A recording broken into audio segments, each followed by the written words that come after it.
3PNR with Adam R.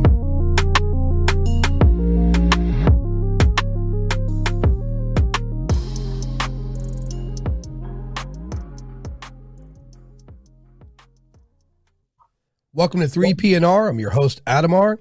And joining me for this episode is clairvoyant Stephanie Siegel. Stephanie, how you doing? I'm doing great, Adam. How about you? Doing well. Thank you for coming on and thank you for your time. I'm excited to talk to you. Let's open with this. Let's start at one. When did you first discover you had this the ability to be clairvoyant? In 1997.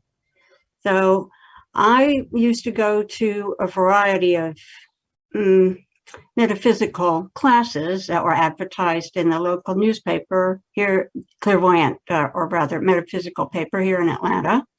And I went to this one because really I was searching because I needed help. I was full of emotional pain that I did not know what to do with. And I had always felt like an outsider, like I didn't fit in. Come back to that. So I went to this one and this guy looked at me, the teacher, as he's talking, he looks at me in the center of the audience and says, "You're very telepathic." And I'm like, oh no, don't talk to me. But really, I was blown away by this guy's ability to see things in people who hadn't said a word. He didn't know them at all. And not just me, but to other people. So I knew he had something going on. So I did take his weekend class introducing this clairvoyant meditation. Well, the end of Sunday, when I got in my car to leave, closed my car door, the handle came off in my hand. Huh. Now, I admit it had been loose, Right. But it had not come off. And I thought, holy moly, this stuff works. Because what happened? I had more power. I mean, How did I? Yeah, that's example to like to support what you're saying.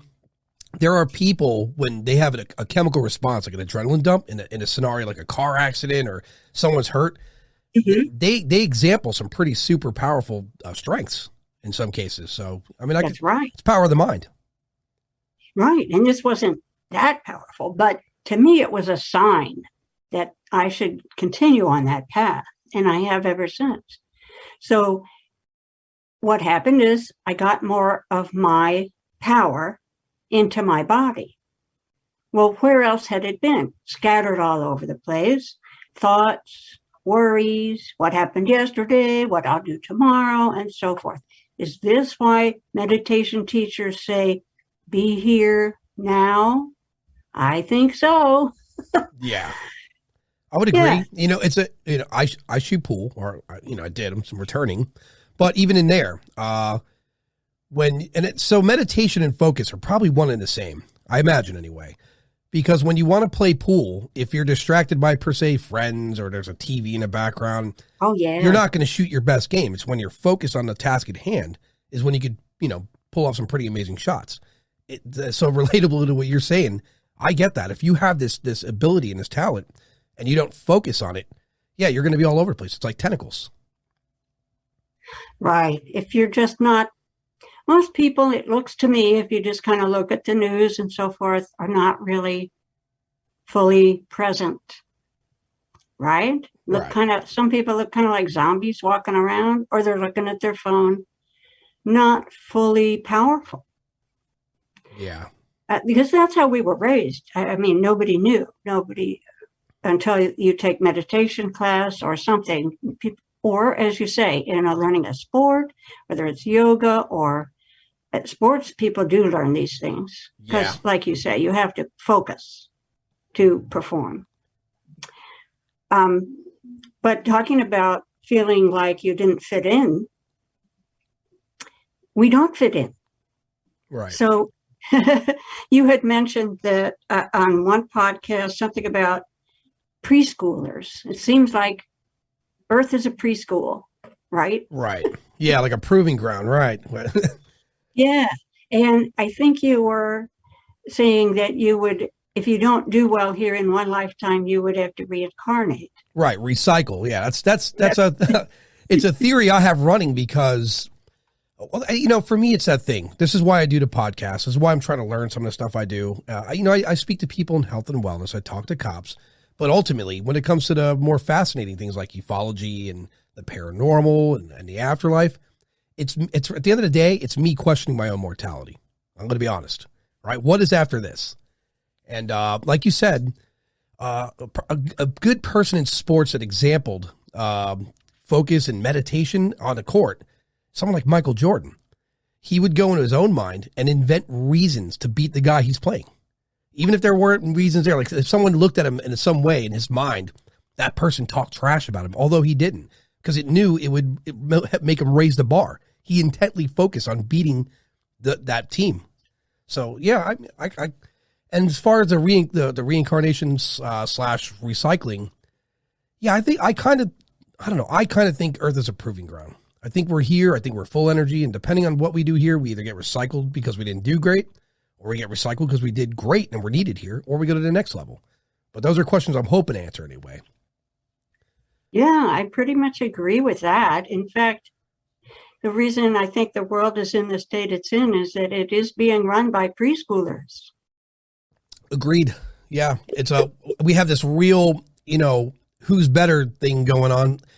It's a struggle because there's wonderful people here on Earth that do wonderful things, and we let stupidity get in the way. Things like we see a different race or a religion or politics. I won't even touch. That's insanity. But I would hope we get to the point where we see past that. We're humans. We share this world. This is a fragile planet. This isn't guaranteed to be the way it is indefinitely. And so that being said, if we come to some blows and we're throwing nukes around, what's left? I mean, so you won, but actually no one won. It's it's one large Chernobyl after that. Yes, I think you had also talked about some more advanced civilizations telling us that our technology got ahead of our spiritual development, as I would call it, and that's dangerous, right? But so the way I look at, say, reincarnation or spiritual development is like it's a circle. So we come to Earth, and then we spend our first lifetime just finding out how it is to have a body, and then you keep going. It, unfortunately or not, takes way more than one lifetime to graduate from this school or proving ground. And so we gain wisdom as we go, going through many experiences. And I don't know about you, but I've often taken the route of I need to find out for myself through my own unhappy experiences instead of learning from the experiences of others. I've done some of both, right? I'm talking about this lifetime in particular. But we keep learning, and we'll master the body, and we kind of see, some people have money, and so we sort of master how to earn money and so forth. And most of the people in the world, I would say, are in that area of wanting to master fame, fortune, those kinds of things, getting stuff in the world. Yeah. Then you reach, let's say, the halfway point on the circle. And from there on, you are going back to the beginning. So you're coming from being directly with God and going back to that. Well, why even leave? Well, I assume or been told that when you go back, you're carrying with you the wisdom, peace, patience, love, all of those things that we want to take with us. And we've been taught the only things worth getting here are those that we can take with us. It's like we're building character, building our soul personality. So we start paying attention to that more around the turn of the circle.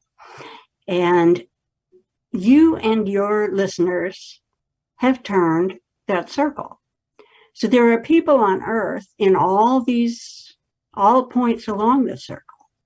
And that, I think, is why we see so much differences, and why I don't know if you ever felt, Adam, like you didn't fit in, but I certainly felt that way. And as our teacher said, why would you want to fit in?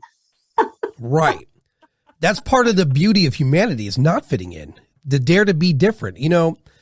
There's people that judge people on this planet because of their differences, whether, whether it be your race, your sex, or whatever it is. So if we all behaved and acted and thought the same exact way, that sounds very robotic to me. That's not life. That's you're fitting a format. And it takes people to dare to be different, to have some creative outcome that we'd all be awe-inspired of. Humanity is very self-serving. I'm going to be honest. I'm just as guilty.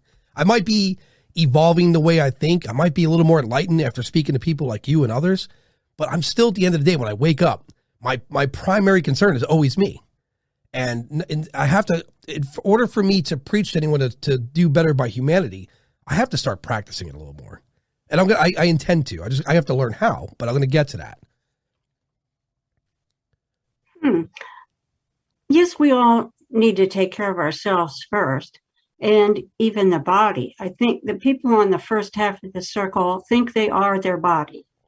Right. And so if they talk anything about spirit or soul, they'll say, I have a soul. I haven't seen it lately. But no. So the way I see it, you are your soul. You are your spirit, and you have a body. So that's more like the second half of the circle, different way of looking at it.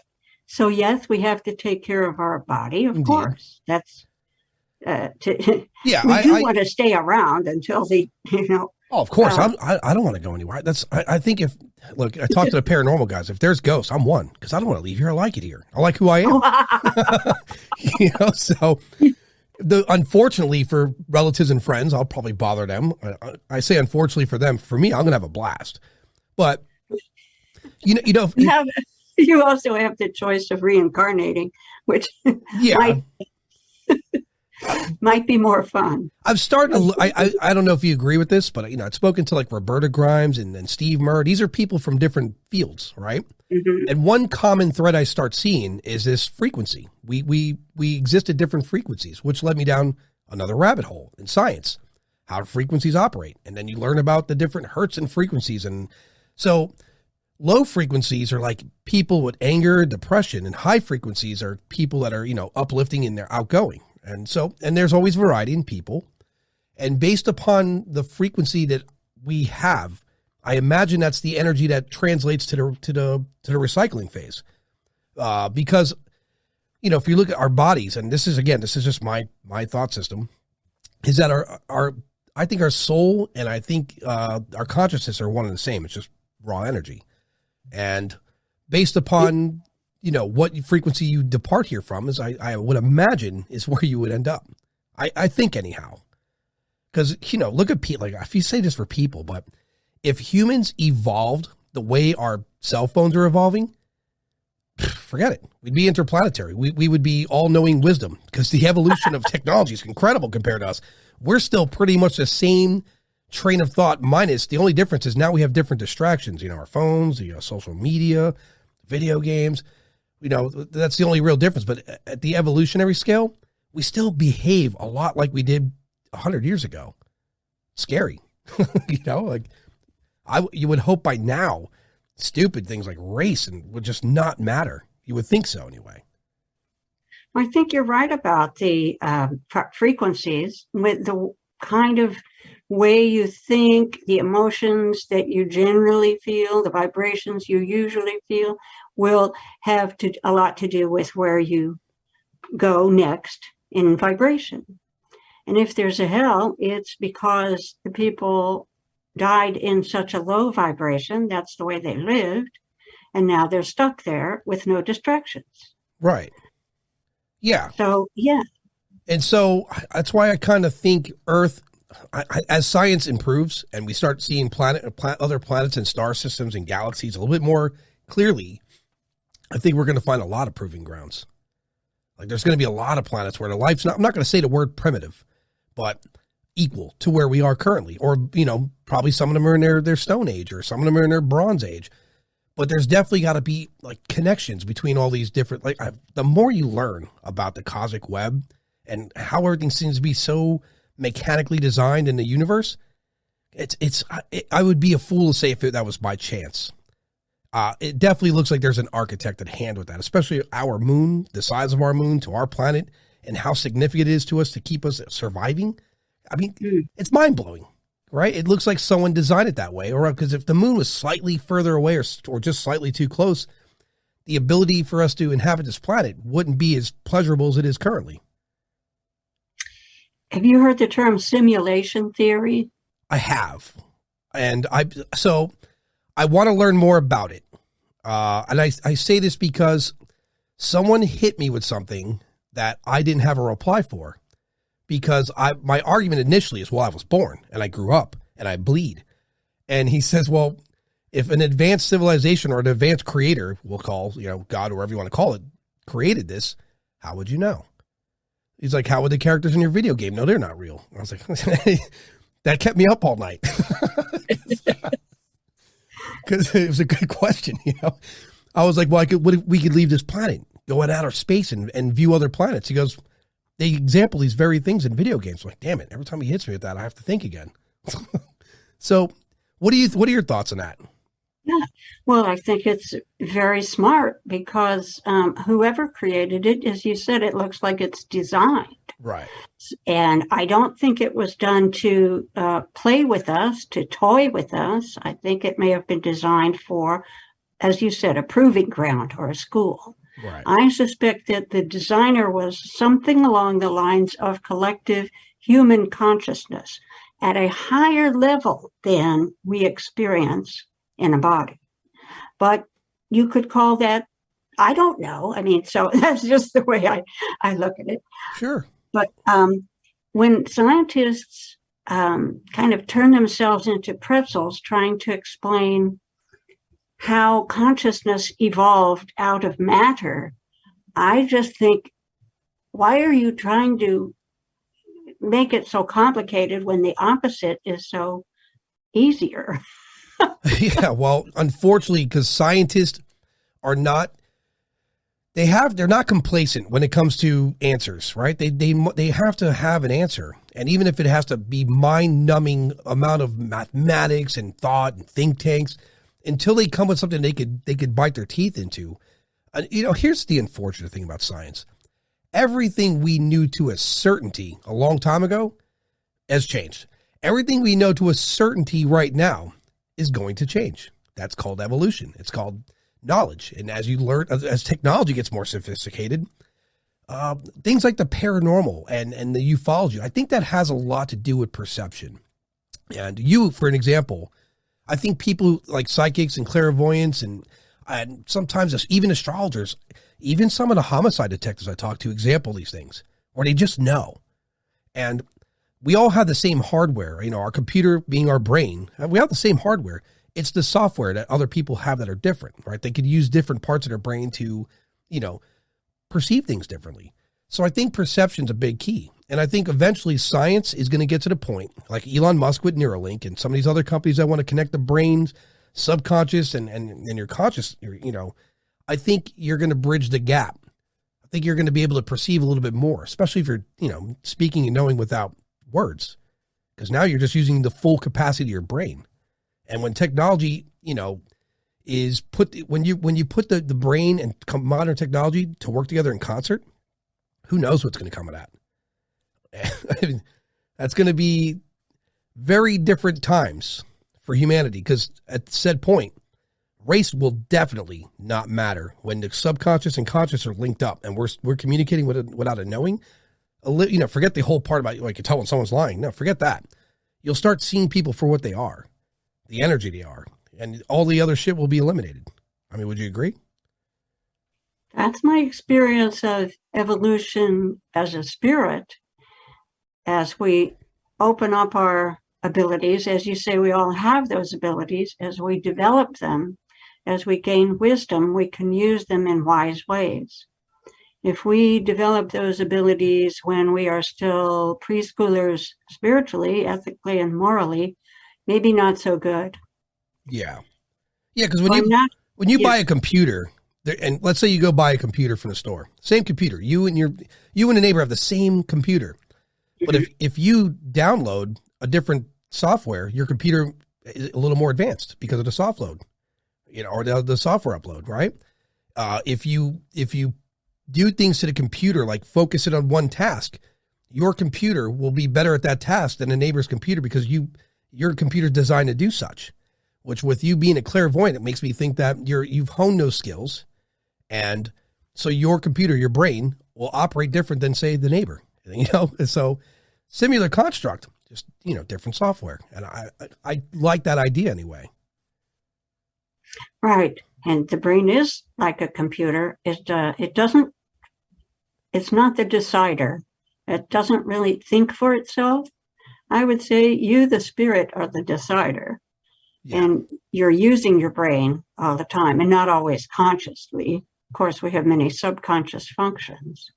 I'm just concerned about the use of technology hooking up to people's brains, because although it's almost always developed apparently for very good reasons, like helping quadriplegics to move things with their mind, for example, health reasons, the people who like to do bad things will find ways to manipulate people in that way. So for every step forward, there's a step back, perhaps. Yep. You know why I think Earth overall, or humanity rather, has not evolved better than we have? There's always new souls coming in, and they come in at the beginning. Yep. Right? They're born and they come in and they get up to preschool, right? So there's always going to be souls in preschool here. This is the kind of planet it is. Yeah, that's a good point. Because the wisdom's not attached to it. So the energy that comes here doesn't have the data uploaded to it already. It's new. So that's a good point. And you're right about, people with technology and doing bad stuff. Listen, you want an example of that? Look at online video games. Kids will cheat and they will grief in an instant. It's part of their nature. And that could also be example too. If you put that kind of power where you connect the mind with technology in the hands of like a self-serving narcissist, we're in real trouble. I don't want to bash religion, but I see too many examples of a really charismatic sociopath who takes great words and twist it to serve himself. We've seen this a lot in history. Scary. Right. Religions are, when they're good, are helpful for a certain segment of evolved levels where people begin to think about spirit, and they're not ready to think, I am spirit. They need to be taught and learn more about what it is. Right. God is love and all those kind of things. And so it serves a great purpose. And yes, like everything else, there's people and whole institutions that have used it for power. There once was a Holy Roman Empire. Well, does holy and empire really belong together? Yeah, no, it shouldn't, right? Right. So that's the use of those wonderful teachings to have power on earth. So that brings it down. But yeah, those things happen. Well, yeah. I mean, look at Jesus preached some wonderful things, really cared about people, really, get rid of greed, get rid of hatred, et cetera, et cetera. And then you take his sacrifice to humanity, right?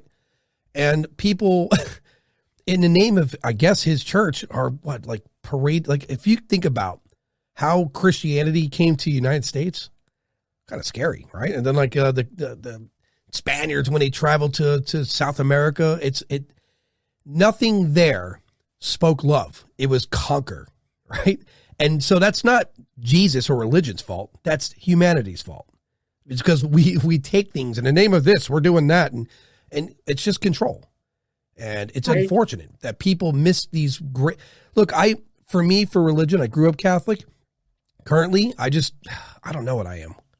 I don't disbelieve, but I don't believe like some do. I'm I can't walk into a room blindly. Like, because an example, I don't have filters on when I want to learn something. So why would I put filters on when it comes to just, I know. That's insanity to say that something's certain. Like we said earlier, like you're going to learn something new. Once upon a time in religion, they said the sun, or just science, I guess, but stems from a religious belief that the sun goes around the earth. It's not even close to the truth. So imagine what we're going to know eventually, right? And then the mistreatment of people shouldn't even matter because it's still, I don't know. I hate going over the same thing over and over again, but I'm confounded by the behavior of humanity. I really am. And that's why for you, you're a clairvoyant, right? Is it punishing sometimes? What do you mean? Meaning like clairvoyance, typically you could sense when trouble's coming, or have an idea when something catastrophic may come to fruition. Does it bother you? Like, do you ever have those feelings, or is it different?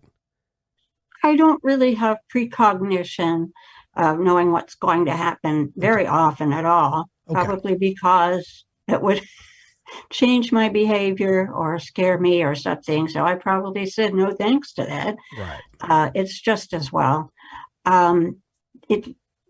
What's happening, I'll tell you the best thing that I have learned in clairvoyant training is not always to have the best things happen, but as you raise your vibration, better things do tend to happen.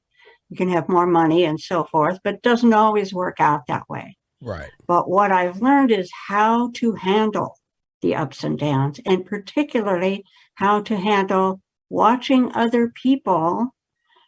It's easier with those I don't know, but like watching on the news, bad things happening to people. I have learned how to remove myself from that to the extent that I'm not going down with them, because you can't help people.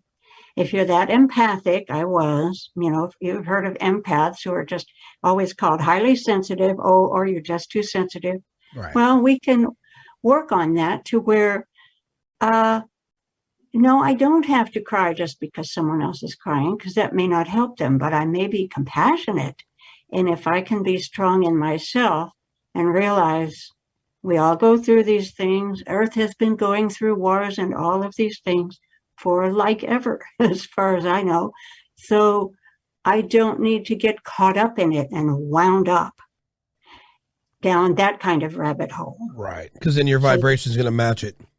Yes. And it's better for me to keep a higher vibration and then allow those who can to start coming up to match that. So in your practice right now with clairvoyant, it's you're mostly focused on helping people discover, right? Like a more of a purpose, trying to help them like remove like anxiety and depression. Yes, all of that. So if someone wants a personal consultation or intuitive reading, I will look at what they are doing now, not doing, but being, feeling, how their energy is. And I will see some of the places where it is stuck. Essentially, I ask to be shown what's up for this person now that can help them if I tell them. So I don't know everything. I'll see, I see that you're upset about this over and over and over again because it reminds you of something that happened. This is very typical when you were 7, and I can tell them more about that, what happened then, and then they can, oh, that's right. It's kind of like, Adam, when people who have been in an abusive relationship get out of it and get into another one. Well, what's going on? Well, they probably had an abusive childhood, and their life can improve if they can clear out those learnings. What they learned at a subconscious level is that that's a safe family. It wasn't safe, but at a subconscious level, that felt normal. And so I can help people. It doesn't always happen immediately, like in a half-hour session. Right. Things can. I never say no to miracles, but it does help people to have insight when they could see, oh, this is like that. And I heard you speak with a coach, I believe her name was Cynthia. Oh, yeah, Cynthia, yeah. Yes. Well, what she was talking about is very similar to what I do. So it's interesting. I think she's called a coach. Other people are psychologists. And as she said, some psychologists are stuck in one way of doing things, but many are not. And so she and I and some other healers do a lot of the same thing, coming from a little different direction. But we're looking at, where is this person now? Why are you feeling stuck or whatever? And you might think, well, they already know that. When your own face is stuck in something, right? Yeah. You're looking at, instead of looking at the picture that you're stuck in, you're looking right through it. And you don't know that it's a thing until you can be kind of separated from that. Like, oh, that's not how things are. That's how I was raised, but it's not how things always are. And it's just such a revelation. And it happens to me too. It happens to all of us as we grow. This is the great thing. We can grow. I think you said some people just do the same thing their whole life. But when you can grow, like you said to her, you learned in that podcast to pause. Yep. And hold a meeting. Was that? Yep. You're absolutely right. Pause and have a meeting with all the personalities in my head. Yeah, you were having an argument in your head, and constantly instead of taking that out on someone, remind us how you decided to pause and have a meeting. Yeah, I'll give you an example today. I was on a car ride with a friend today, and we had a bit of a disagreement. And rather than my attorney in my mind going to battle to prove my right, I paused. And I paused for a long time, and it simmered down. And then before you know it, there's no fireworks, right? You've eliminated the war before it initiated. Yeah. And then I let cooler heads prevail, right? The inner voice in my head. So there's the attorney in my mind. It's like, we got to argue our point, versus the other guy in the back was like, look, man, you got to be a little more understanding. Well, the cooler personality up there got to prevail, right? You got to say, all right, listen, man, let's examine what you said here. Let's figure it out, form an apology, whether it's necessary or not. It's important in a heated dispute between two people to even if you're not wrong, apologize for the incident, at the minimum. Because if you're not, you're still trying to be right. Yeah. So yeah, I've learned a lot. I like Cynthia. I like learning things. I have to. And people ask me, like, on the podcast, why do you talk about these subjects? It's important. I like talking about fun stuff, but you also have to learn about the person, us, the individual. How do we improve on who we are to other people? I have a lot of improvement to do. I'm a giant pain in the ass most times. I have a lot of energy, and I have useless knowledge, tons of it. not a lot of nonsense stored, right? Because when I watch TV, it's in the form of documentaries, a lot of them. And I don't know why I'm like that, but I like learning new stuff. So yeah, we have a lot in common. I got a job once by writing on my application that I always won at Trivial Pursuits. That was a game.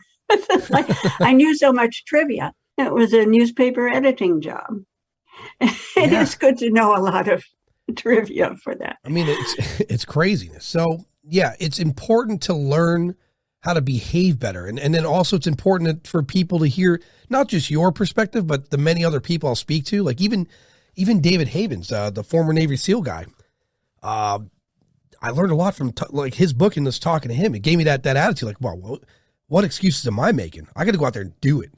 I can't sit back and just wait for the opportunity. You got to go out there and you got to grab and you got to practice and so on and so forth. So, but it's good to learn these things. And that's why I speak to people like you and Cynthia and David. And I mean, it's important above all.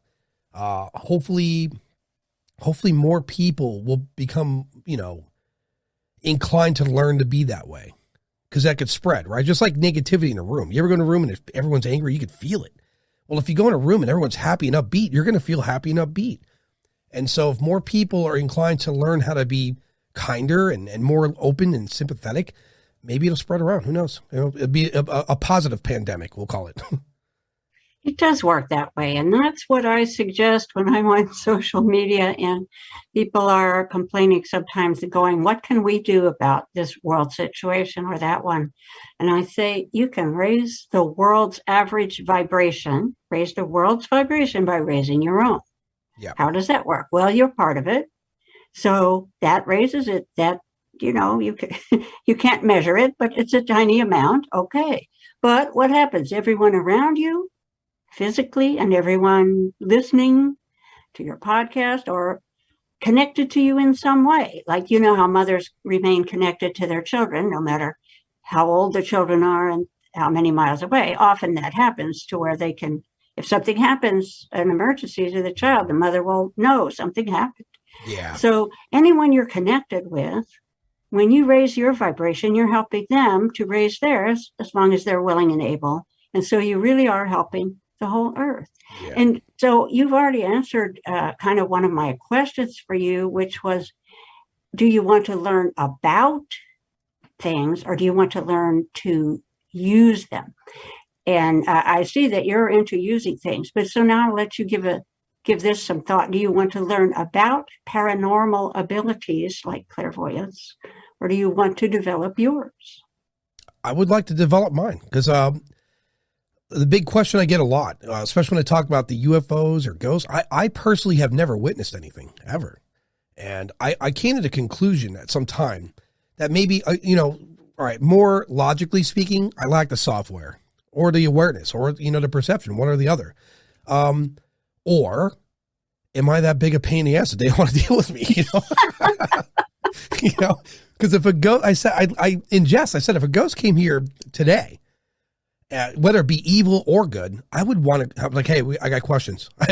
No matter what was going, they could destroy my house. They're doing physical damage, but I just want questions answered, right?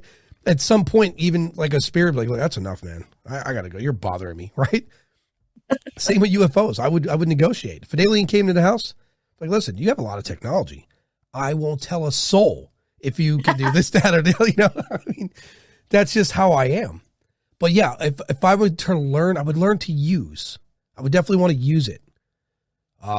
If nothing more, because listen, like I said at the beginning of the podcast, a lot of this is me questioning my own mortality.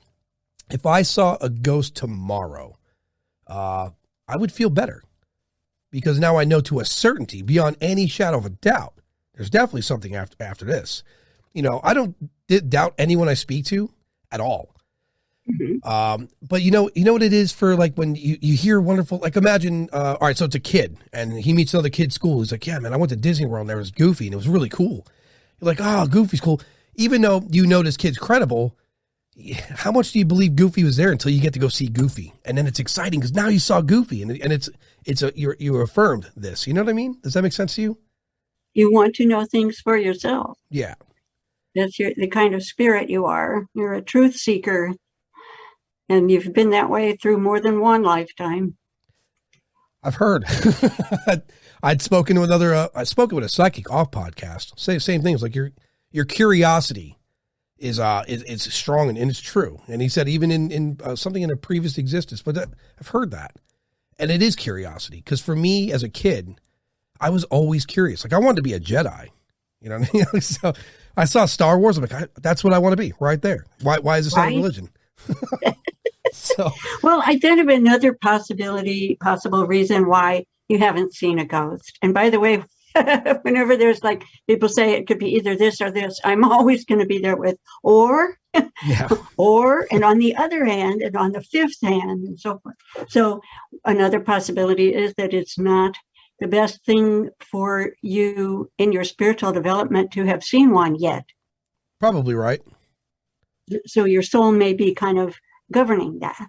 Yeah. But that's just one of many possibilities. Had I saw one a decade ago, unprepared, unwilling to know about it at that time, probably would have been a problem. My current state is I want to see one because now I have questions. Right.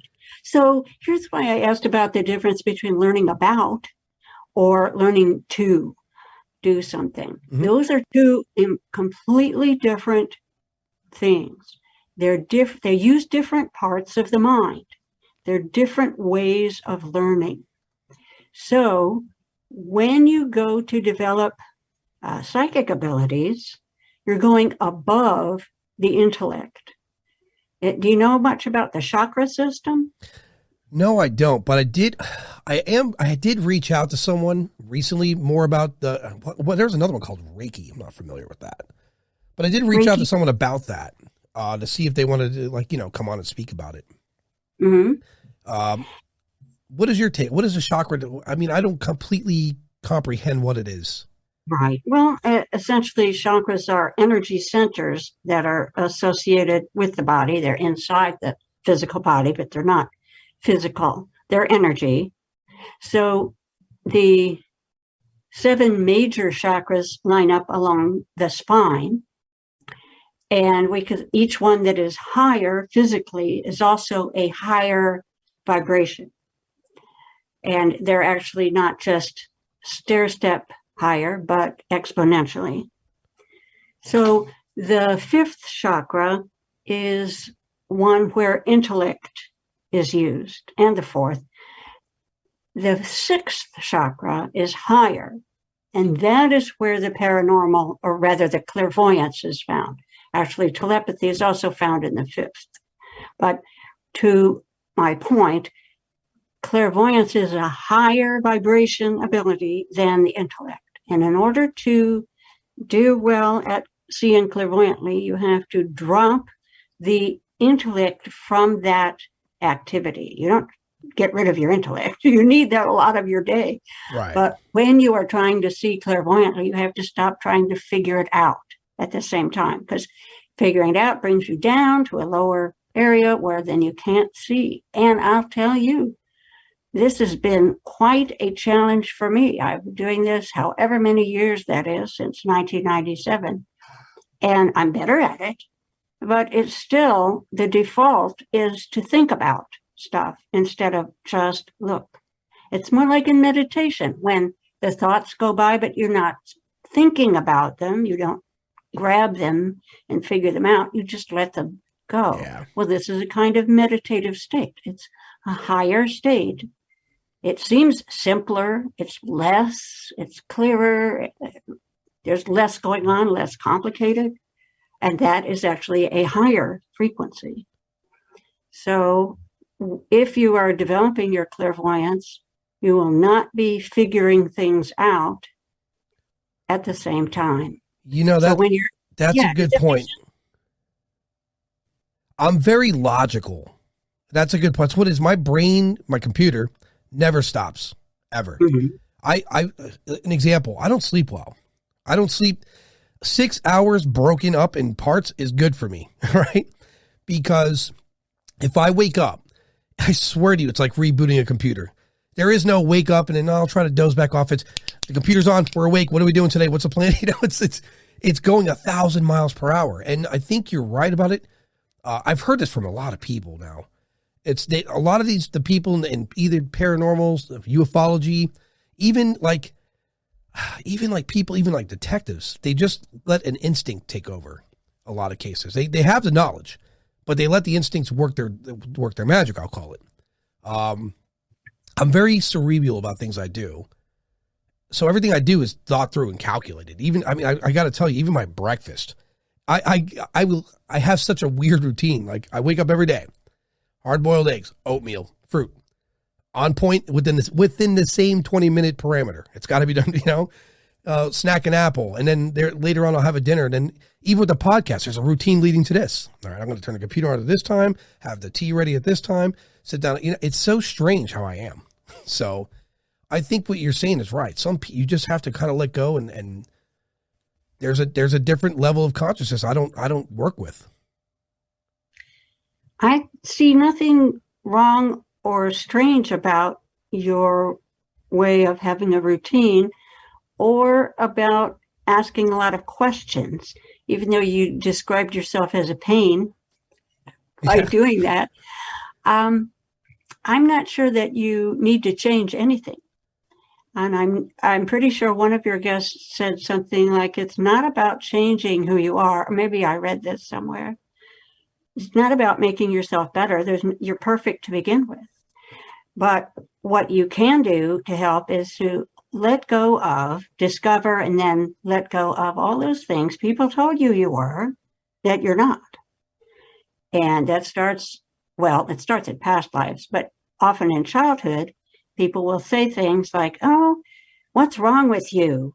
Oh boy, that's, because a 2-year-old will take that literally and think there's something wrong with me. Yeah, you're right.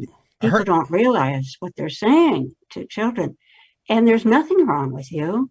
And if someone doesn't really like the way you are, and you look at it, you say, oh, they made a criticism. I'll look at that and see. But many times that's just they're them and you're you, and you're not maybe made for a lifetime together. Right. That's okay. You do things your way, and it's cool. You're right. I've heard that a lot as a kid. What's wrong with you? Because I had tremendous energy, and I'm a ball of energy. And at any age of my life, it's ridiculous, or it's good in a lot of ways. It could be counterproductive when you're trying to tackle too many things at once, which I've learned to stop doing. Focus on one thing, see it all the way through, start the next one. Right, that's my new thing. My Aunt Jeannie got me doing that, because my Aunt Jeannie's she's in corporate America. She's been working in corporate America for the majority of her life, and she's very focused, organized. Where I had tentacles, I always had a billion great ideas, and I would start all 1 billion and not see one of them all the way to the end. As now, because of my aunt, I've learned to focus on one thing, see it all the way through, start the next thing. And that helped me improve in some ways. But to your point, yeah, I'm very hard on myself too. I always overanalyze myself, and I go through, all right, well, here's what you did wrong here, and how do we improve upon this? And there goes that meeting in my head again, So, right. Yeah, I see that. It's a good point. Right. But you love adding new skill like that you learned from Aunt Jeannie, and having a meeting, having a pause and having a meeting in your head, and you did it, you practiced it. So you could call it self-improvement. It's learning a new skill. Yeah. And so that's great that we're all still learning. You're still learning. You haven't quit, okay, I graduated high school. That's it. I'm done. No more learning. That's not the way old souls are. And you're an old soul. Yeah. I like exploration. I want to find new. I would treasure hunt in a heartbeat, right? If I had the right resources, forget it. There would be no podcast for now. I'd be traveling the globe looking for, and when I say treasure, I mean lost knowledge, right? I'd be in Egypt digging for lost knowledge. That's just who I am. I want to discover. I always like to, I hate, this is going to sound strange, right? But I don't like watching documentaries about technology or space that are older than a year, because I feel like it's going to be outdated.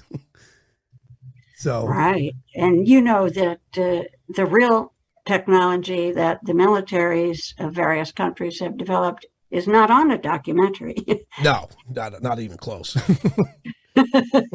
You might find out something about it like 30 years later, right? Yeah, some of our fifth generation jets were being they were in development in the mid 80s.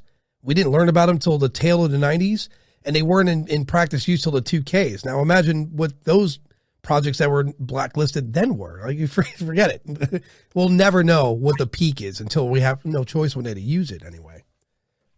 Right. They were doing things in the 1950s that people today still don't believe are possible. Well, yeah. I mean, the stealth program came from the 50s, right? It started with because we wanted to spy. We had the SR-71 jet, which had a really sleek silhouette to it, right? The profile was real narrow, and it was our first stealth program, essentially. And then there we had other planes like the F-117 and the B-2 bomber that were in Black Ops in probably the 70s, 80s. And when we flew those over in Iraq in the early 90s, it scared the shit out of people. And then a lot of people were looking like, well, that's the UFO that explains that to me, right? So, yeah, there's a lot of things we have that no one knows. And we shouldn't know. We really shouldn't. Because unfortunately, there are people across the globe that if they learn about, well, the USA has a really good car, we got to one-up it. So we could do, we could have power. It's crazy to think that we still think this way, but it's who we are. Competition. Well, I haven't really followed that. I'm not interested in the details of the military or the UFOs. Yeah. I am aware that conspiracies happen. Oh, of course. Does anyone really believe that there have never been two people that have gotten together to plan a dirty deed? That's the definition of a conspiracy. Of course, they happen. The biggest one that I am aware of has been going on for millions, well, for as long as humanity has been here. I don't know how long that is. Right. And that is probably for as long as humanity has been here. Let's say a long, long time. The conspiracy to make people think that we are a body, that physical life on this planet is all there is, to forget that we are spirit and what that means. Well, yeah. Particularly to forget the amount of power that we have. Because if this is a simulation and you become aware of that, you can get outside of it. And those who are benefiting from the simulation, not the creators necessarily, but those who are gathering in the billions, don't want anyone to wake up. And as you know, in the past, when people started waking up and teaching others, hey, they got burnt at the stake. I believe you expressed it that way. That is true. That's been going on a long time. And most of what's going on now is more like the psychological operations of calling them names like conspiracy theorists or tinfoil hat people, right, and so forth, and getting others to not pay attention to them or not admit that they might have something. Then they'll just dismiss what people have to say. Well, yeah, look at ancient Greece. They had pretty remarkable inventions. I say this a lot because when I first learned this, I was in shock. I thought it was like myth, but then you learn that we found damn near a computer in the ocean and it was developed in ancient Greece. They had clocks that were running on hydra, on water, and it was pretty precise. They had many more wonderful inventions. And what stopped? Rome marched in with Catholicism. Put an end to that real fast, because that's not the word that we abide by, and that's witchcraft in one sense or another. So we're 2,000 years behind the ball on technology. I say that a lot. We missed out on 2,000 years of development. Because an example, if you went back in time to when they were burning witches at the stake and said, I have this idea where people could communicate on a device in their hand across the globe, they'd burn you right away. They would, what? That's easily Satan's words. You're sorry that we're burning this guy. It's, we had to evolve over a long period of time, and not even because we were enlightened and we cared. It became necessity. And how how could we get our world trade moving faster? How could we make more money faster? And that's when it became acceptable to have technology. Because prior to, if you came up with a concept that spoke about what we practice every day with our phones, forget it. They'd burn you. You're done. So that's a scary thought for me too. On the other side of things, as far as simulation, I've given it a little thought. Like I was telling you, because I'm going to dive deeper into it as I learn more. But what would I do? Just as you said, I would try to find, if I became aware of it, and it's a simulation, at some point I should be able to manipulate it if I use my mind, right? Because my mind essentially is a connector to it. It's a form of energy. So I'm not saying I would try to take over the world, but I would definitely manipulate it for good. Like I'd have an improved state of health. I would have an encyclopedia of information that others don't have, and I could learn more about space and so on. I don't know. I definitely wouldn't take over the world because that's a lot of stress. Well, there's no way I would want to control a planet. It's crazy. It's chaos. And my hat's off to whoever could do that. You would be in charge of the preschoolers. Right. Yay! Yeah, exactly right. We're going to learn how to be a species and not mistreat one another. That's lesson 1, right? We'll start there. Hopefully it sticks. Right. And you see what happened to Jesus, for example, who tried to teach stuff like that. Well, you talked about the treasure you would like to find, the lost knowledge. And I think you're talking about now the collective consciousness. Yeah. When you talk about plugging into the simulation, it's all there and you can plug into that. You don't have to actually change the simulation, but you can find that lost knowledge. It's not really lost. It's in the Akashic records, which is a way of saying the collective consciousness and all your past lives consciousness in there. And the way you do that is by this spiritual evolution. As you raise your vibration and your intentions, and you already know about not using it to harm others, you're already there. But as a person develops their spiritual abilities, they can find out more. And oftentimes, though, if I will ask God or Jesus or somebody a question, and they will not answer if my only reason for asking is curiosity. I'm sorry, Adam. Yeah. Yeah. Yeah. I mean, it makes sense. Like, so why do you want this abundance of knowledge? Like, just want to know. Well, what are you going to do with it? Nothing. So, yeah, I mean, I could see why it would be an issue. So for you, so I'll ask you this. Well, one, I've had someone ask me this, and the best way to answer it is because someone said, well, why, if God is real, why would he let war and why would he let disease? And well, the best way to answer that is this. Let's say you have, and I said this on the previous podcast, and I've had this conversation with my brother. My brother's a psychologist, and him and I have really deep conversations.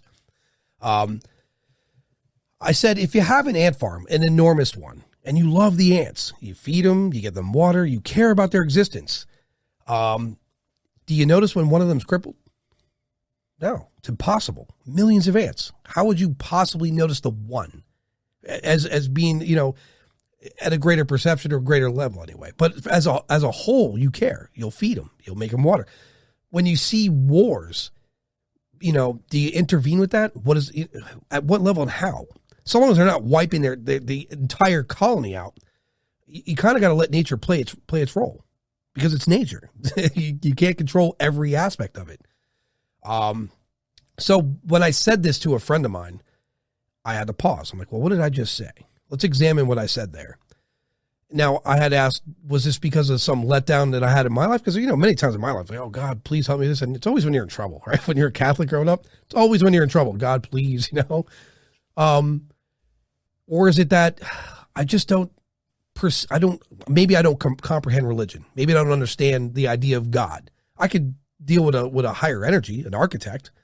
I could swallow that, because if I were to build, there's a game called Civilization. I build my civilization, same as the ant farm. I care about my game, but am I going to notice individuals having an issue? Am I going to stop massive conflicts all over the place? It wouldn't be possible to do. You just build it and hope for the best, right? And let nature take its course. I mean, that's my sum up anyway. What do you think of that? That could be true of some demigod that created a civilization. A demigod, I mean those like the Olympian gods and the Norse gods that we read about. There apparently were some kind of, we could say, alien visitors that had more power, or appeared to have more power than humans, right, and may have manipulated things. And they would not know what everyone is doing. But my understanding of God, or you might say spirit, or the supreme being, is it is aware of everything. It is everything. Right. As an energy, yeah. Yes. And it is an energy. It's hard to talk about, but I mean, it's just difficult to put into words something that's so much greater and different in a way than we are used to thinking about. But it doesn't interfere, because this is a planet of free will, and we are learning through our experiences and gaining that wisdom. So it's more like if a child falls down and skins his knee, you can go comfort him, but do you try to prevent him from ever falling again by not letting him run? Right. You're letting them grow up. So that's more my understanding of why God doesn't intervene. We are the ones creating the wars. That's not God. And we will perhaps eventually, I don't know how many, hundreds of years, but maybe humanity will learn that there are no winners in war. And what we do, what goes around, comes around. We are all related. and so forth. But as long as there are new souls being born, I'm not sure. I know it can be better because maybe we can stop letting the preschoolers rule. You know, I'm glad you said that. It just reminded me that something I said all along kind of ties in what I've already been kind of wondering. This is a proving ground. And I think why there's free will here, why they see the chaos and there's two sides of the spectrum. There's a balance there, right? There's really good and there's really evil, right? It's going to happen. And if this is truly a proving ground, then some of the horrible things have to happen. It's measured by the vibration. It's measured by where you're going to go, and it's going to define you in your post of this place. I mean, it kind of makes sense. I'll use the ant pile, the ant farm as an example. If I see a group of ants and all they do is they build and are doing great things, I'm going to take that group of ants, put them in the ant farm that has all the good shit happening. And if I see the other ants that are just massacring one another over and over again, well, I know where those ants are going, and they're going to the lower farm. You know, I put it in those terms because it helps me imagine what it looks like, because I can't fathom what God is or an architect or that greater energy. I can't even comprehend what that is. I know we assume that when they said he made us in his likeness, I don't think he meant literally, you know, but I have to. So the best way for me to imagine that position is put myself above an ant farm. And so, yeah, I think it makes sense what you're saying. There's free will here, and we are not judged. I think we're categorized by what we do here by vibration, which is, I'll settle with that until I learn more, I suppose, right? Mm-hmm. I don't know. It's tough for me. So let me ask you a question. For these people that say they have spirits that not take over their body, but they come or go into their body, are you familiar with that? Very. How does that work exactly? So that's mediumship, and everyone has it because that's how we are born and how we die. I came into my own body at birth, and I will leave it at death. I am a spirit. So everyone has that ability. I see. Yeah, it makes sense. Some have it more than others. I said that before, that the brain looks like it has receptors. I've looked, because I worked in radiology years ago, and I remember they were doing a CT with contrast, and when it lit up the contrast in the brain, I remember thinking, damn, that looks like a computer circuit board at a great level. It's enormous, right? So yeah, I think there is some reception. So for people that are what's the proper term? Is it passing spirits, or what is that? I never understood the term of that. Well, are you talking about channeling? When if I allow another spirit to come into my body while I'm still alive, yeah, I'm channeling. Sometimes people do that intentionally. They will say they have a spirit teacher, someone great. Sometimes they will say it's Jesus or Mary or someone of that level, or not quite that high, but someone who has a teaching for us, for our group. So this person is a teacher, and they leave their body enough to allow the other spirit to come into them and speak through them. And I have seen this done, and I believe that's what's happening. It looks like it, sounds like it to me. And other people channel without knowing that that's what they're doing, without intention. And when that happens, it's not Jesus or Mary who comes in, because they're at a higher level. They don't behave that way. Right. So the ones who come in on the unconsciousness are kind of unconscious and not the greatest behaviors. So you can see this happen in a bar, tavern. People drink to escape. They escape, the body is open, another spirit comes in. And that is why, Adam, liquor is called spirits. It's true. That's interesting. You know, I hear a lot of people say it, the devil made me do it. Although that's a good scapegoat, but yeah, I can see your cerebral ability, like your energy is compromised, right? Your blood's, so another stronger energy could take over. I could see that. Yeah, they're not stronger. It's just that if you leave the body open, they can come in. If you decide not to do that, they cannot come in. So they're not stronger. They're not. It's called possession in some cases. Right. And a spirit that's pretty stubborn and gets in may say, I'm not leaving. It may act, but it's really not stronger. So possession might be too strong a term. Agreed. I'm going to be talking to a couple of people from one's an archbishop, another one's a reverend. They're dealing in and around with the removal of possessions. Exorcism. Yeah, I got a field of questions for that. Because here's the thing I have with that. This planet's 4 billion-ish years old. I say this a lot.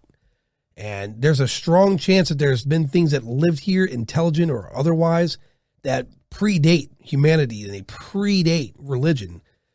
But now that I say that, I think about the energy and the construct and the potential there's an architect of everything, then they all have to kind of abide by the same rules. So, which leads me down the road. I mean, initially I was going to say, well, if you're spewing religious jargon at a darker energy that predates man, is it effective? So, but yeah. I'm not aware of any non-human energies that channel in that way. Right.